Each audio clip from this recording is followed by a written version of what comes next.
Welcome back, everyone. It's your boy bringing you that low quality content. I hope you all had a good Christmas, good New Year's. Valentine's Day is right around the corner.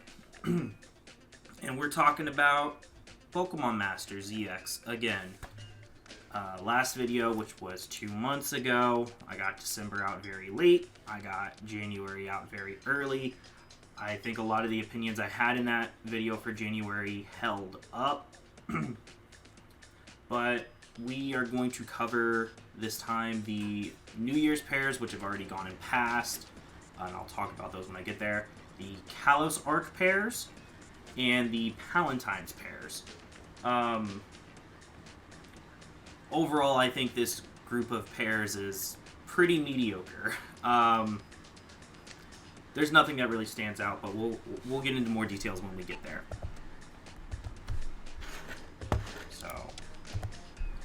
Ground rules, I'm sure you're familiar to them. The first 3 tiers are ordered, the rest of them not so much. I don't talk about the Trainer Lodge pairs. We did have, I believe, 2. I know Dawn is new, and I know they just added Morty in this update. But going into Bug, no real changes except for adding Dawn.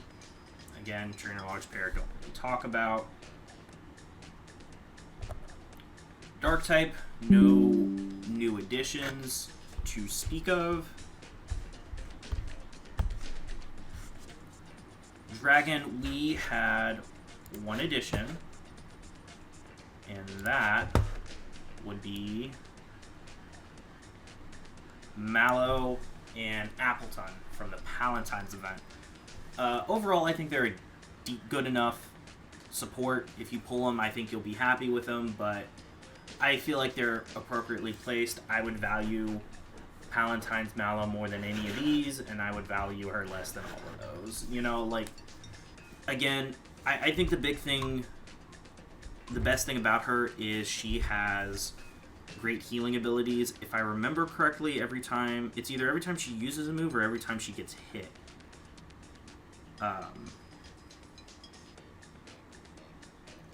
She gets to heal her team. I'm going to double check. Yeah, when a user's attack is successful, restores the HP of all pairs. And then when she gets to below half health, she restores her health by 50% of her max. So, very bulky unit, very good support, but in terms of dragon supports, I still think Drake is very good and free. You could argue Lucas is a support given his Dragon Zone setup, but I'll still value Brendan and Latios higher. But you can't really go wrong with Palentine's Mallow if you pull her. Electric types, no new changes. I'm kind of just breezing through the ones that don't have any new changes. Fairy types, couple of changes. Sycamore got his EX with the Kalos event. Probably the best fairy type unit in the game, probably the best support in the game. I've already gone on about that far too long. And there's a couple of other ones I want to talk about. Like New Year's, Licia, and Fairy NPC. This is the best NPC character we've gotten when you compare to the Naomi Sightseer, to the Hex Maniac. Like, both of those were just kind of mid. Hex Maniac got a little bit of value because ghost types are kind of weak in this game, but we finally got a support for a type that, you know, has far too many premium units. You know, like Melancholy Wally, Summer Marnie, New Year's Licia, Palentine Serena, Easter Berg, Bede is weirdly premium, Summer Lyra, Holiday Erica, Diantha's premium, Palentine Dawn. So it's glad that we got a support that you can run alongside Sycamore and a Striker to kind of take some. If Sycamore is your Striker, then you can kind of have another support take some pressure off. Lily's another support, so you could theoretically run a team for your fairy type of just Sycamore, Lily, and I forget her name, fairy NPC lady. That's what I'm going to call her. She's fine. Decent third option. Obviously not the best support, not even the best free support. That's not a legendary. I still think Lily's a better support, but let's talk about New Year's Licia. And I will probably go into a little more detail about this with Dawn, with New Year's Dawn. These New Year's pairs kind of suck. Like, they're not bad, but they're not good. Like, the fairy type has a problem where there is a huge disparity between this and anything else. Like, if I had to rank all of these, which I don't want to because I don't have them, so I couldn't be accurate about it, but maybe Diantha would go in between here if I had to approximate, which I don't want to because I don't have her. I don't know. I know she's got that annoying hit the gas skill, which raises damage, but at the cost of 1 energy. So, I mean, she may be fine, but that skill is part of the reason I'm a little bit harder on a pair I'm very fond of, because I called it Low Quality Nostradamus. I called the pair in an old video. But that's why I'm so hard on Nidoking Giovanni. Is because I don't like that skill. I think it's not very worth it. And plus, a lot of things can kind of do what she does, but better. Like Melancholic Wally, like Sycamore. But Licia, again, it's just... She's got Giga Impact. And she has another, I believe, Quick Attack as well. And they're fairy shifted. So it's like, she's just a Lance, or an Alder, or a Poison Iris, you know? She hits hard, but that's really all she does. And we have so many pairs that can hit hard and do other things. Like Summer Marnie, just looking at it. So, like Signasuit Red, going back here, Signasuit Red can set up electric terrain and hit hard. You know, Red hits very, very hard, you know, and going further back, Cyrus hits hard and can do, you know, can shred with crit. Sets up restraint and hits very good AoE, you know, like, we're kind of moving past the point of having just units that do only hard-hitting moves and nothing else. So, very good but premium, but I don't think she's going to go higher. And I will be honest, next month, most likely, I'm probably going to move her down here. I have no interest. I only have her up here because she came out this month, and as we'll see with Dawn, I don't hold to this rule very, very well. Moving on to fighting types, no new changes. Moving on to fire types, once again, no real changes. Flying types, one change being Palentines, Alessia, and Togekiss. Decent third option. Very similar moveset to Easterberg, where you have Metronome. And it's going to be random. I think Berg's a little weak. On the weaker side, I think Alessia will be fine. But again, this Alessia right here with Togetic can very easily move down here, here, or here. Or just stay put. Like, I don't know where to rank her because it's so random, but I'll give her the benefit of the doubt for now. Decent third option. Obviously, you want to use... There's better things you can use. Ghost type. The new units we have. And that one's the one we're going to talk about first. We'll actually talk about that soon as well. I'll talk about this now, actually. So, I had Lily at Undisputed Best, and I'm very grateful for the comics section. We had a little debate about who of these is better, And, you know, I looked it up, and I do still think Lily is probably the best ghost-type unit of the game, but I don't think the chasm between her and these two are probably 2 and 3 in terms of the best units. I don't think the gap between her and these two is as big as I thought. So I moved her down to very good but premium. I do still think she is the best. Moving on. Trainer Lodge pair. I know I said we'd talk about this first, but this is the one I'm going to talk about the longest. I don't know where to put New Year's Dawn. I don't think she... Like, her kit in a vacuum is amazing. She has double down both ways. So anytime she buffs herself, those buffs are doubled. Anytime she lowers the stat of an opponent, that stat is lowered by 2. That's really good. The problem, and this is a big problem, is she doesn't have any inherent lowering abilities. She also deals more damage when she uses a ghost special move, which is what her Revelation Dance is. But the only...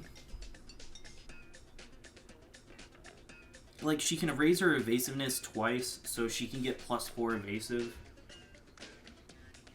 But her only stat lowering thing is really Feather Dance. Like, she's got Feather Dance, Revelation Dance, Teeter Dance. Fine. But why would you give that kit to someone who can't... I would have given that kit to a support type. Someone with, like... let me go to Psychic real quick. Like Mew, right? Mew has the ability where when you hit an opponent, you lower 1 stat at random. That plus her kit would have been amazing. Or Karina, where anytime she does a move, she raises 1 stat at random. That would, you know, giving New Year's Dawn, that would have been great. But because her kit is so lacking, I don't know where to properly rate her. So, I try not to do this. And like I mentioned with Alicia, the only reason why I ranked her was because she was available. But I'm not ranking this unit. I'm not. So she's going to go there, and like I said, Alicia's probably going to join her next month. But that's really it. On to the grass types. No real changes this month except for one unit who is free, and that is Shauna, or as I will refer to her, Grass Piers. Going back to Dark type real quick, we didn't have any changes, but you can see Piers is a very good unit for the Dark type, and I do think Shauna can hang at that level. I think she's a better support than Lyra Meganium, who kind of has to rely on Sun. I don't think she's a better support than Dawn Torterra,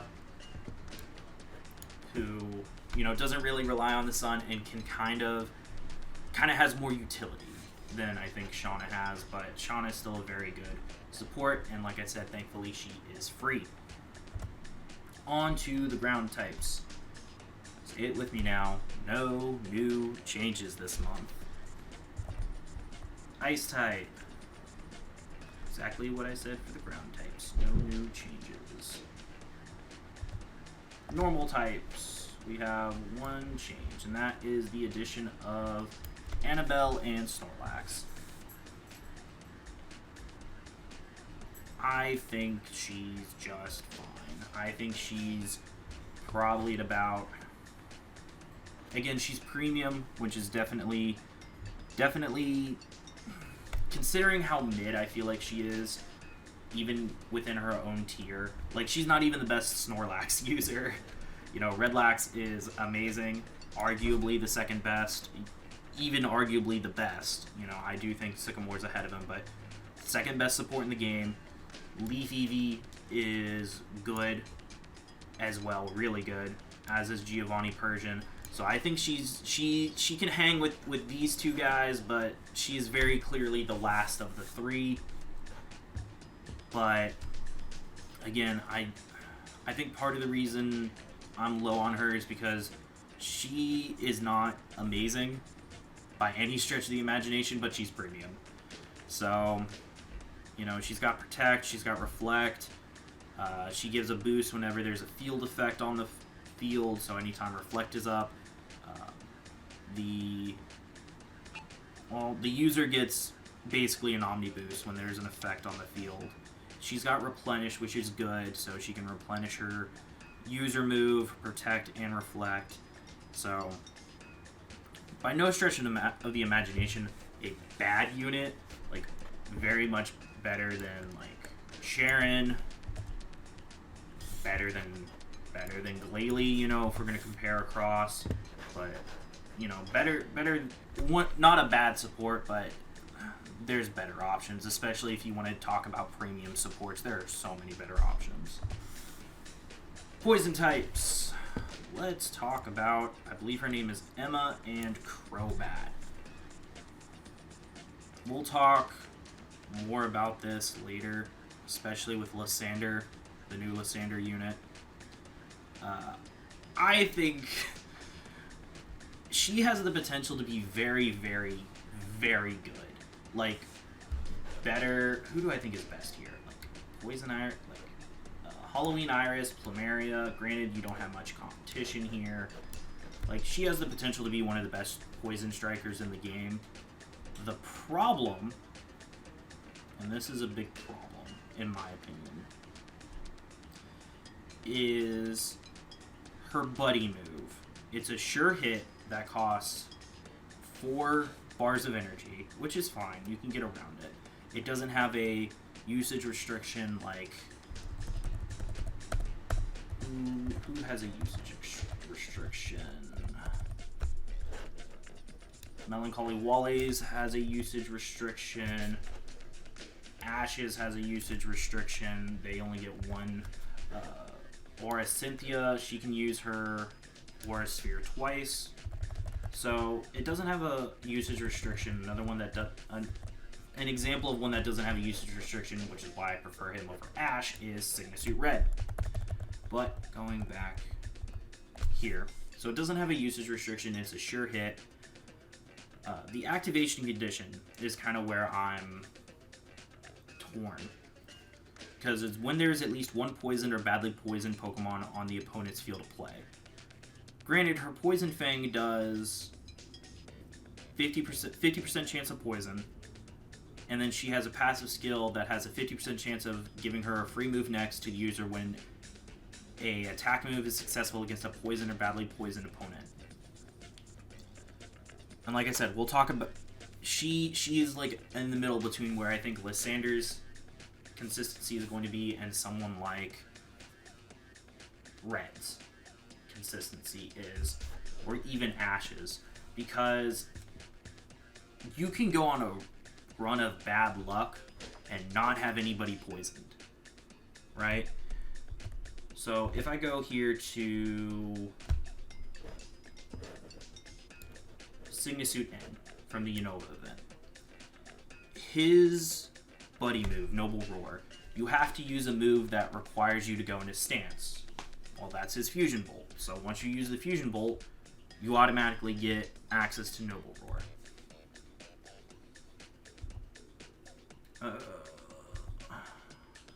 Trying to look to see if any of these have... Any others have buddy moves that I'm missing. Cynthia, you get hit twice, you get access to her Aura Sphere. Very easy to set up. Melancholy Wally, as long as Fairy Zone is set up, you get access to his move. Red, Electric Terrain set up, access to his move. I believe Ashes is if you hit the opponent twice, you get access to his move. I'll even go down. Diantha, new unit in the game this month that we'll talk about later. She gets her buddy move when Rock Terrain is set up. Those are all very consistent, and you can control when you use it, and you get a chance to use it. You kind of don't super get that with Emma, and very much so with Lysander, unless you have help. In Emma's case, there's a very easy solution, and that's James. Emma plus James probably puts her as the best poison striker in the game, bar none. You will have her buddy move available to you basically the whole time, because James has poison gas, which just automatically poisons, or has like a 90 accuracy, but it poisons the target. And it hits all opponents. So that's great. I just don't know if she is going to be as consistent as Iris. Probably even without being consistent, she'll be better than Plumeria. But I mean, honestly, that team right there, using James as a pseudo striker and giving Iris with the poison zone, like, that could really do some damage. But again, I just worry about her consistency.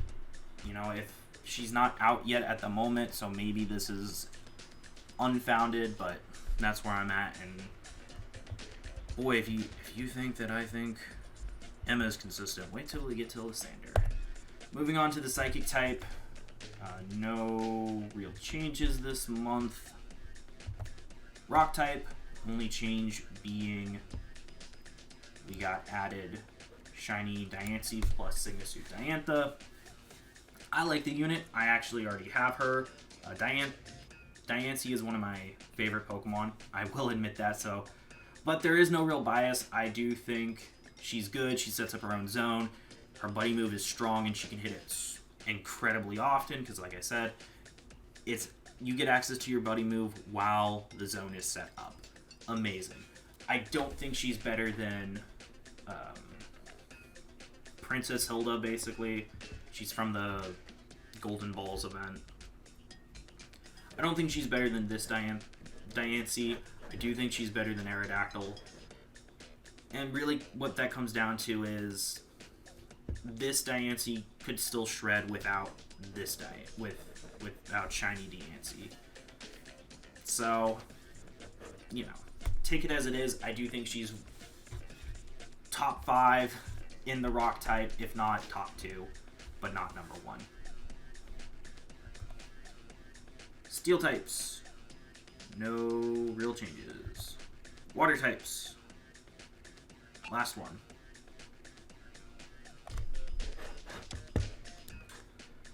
This is our change. Lysander and Volcanion.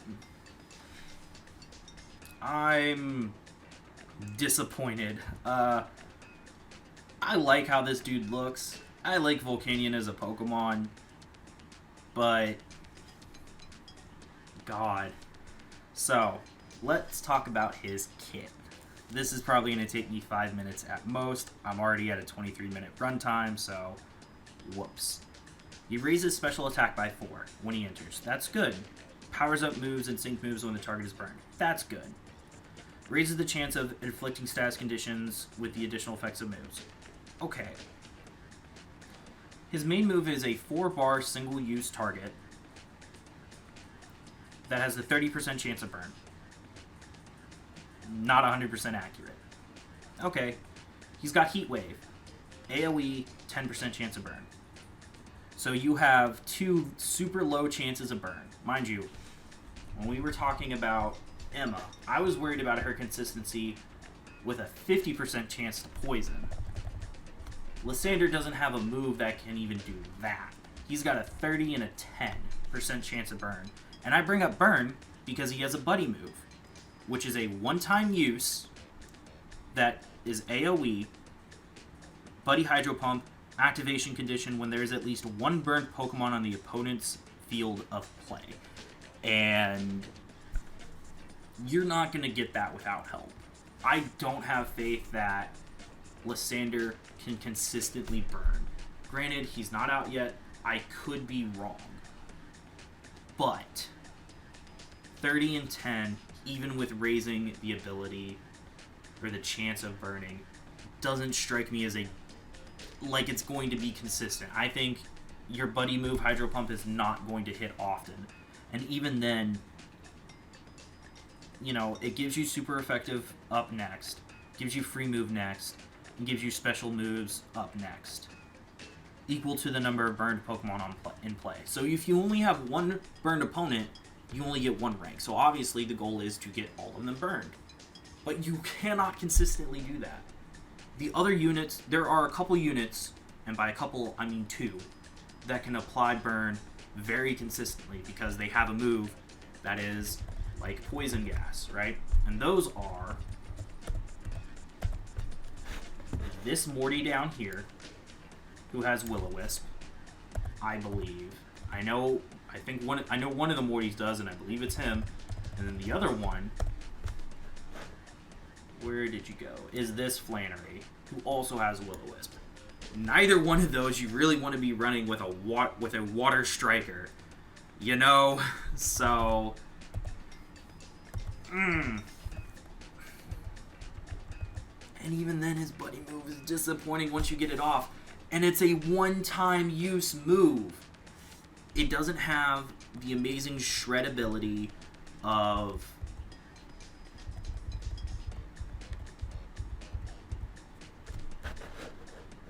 Ash Pikachu. It doesn't have the great benefits of Melancholy Wallies. It doesn't have the good buffing potential of Cynthia. It's just a hard-hitting AoE move that's not like that much harder hitting than anybody else's, you know? Like, yeah, Ash's is just hard hitting, but it does 400 plus damage, you know? This is doing 300 at max. Granted, it's AoE, but like, you can still kind of do well with guys like Archie. I gotta get my pen back. Guys like Archie.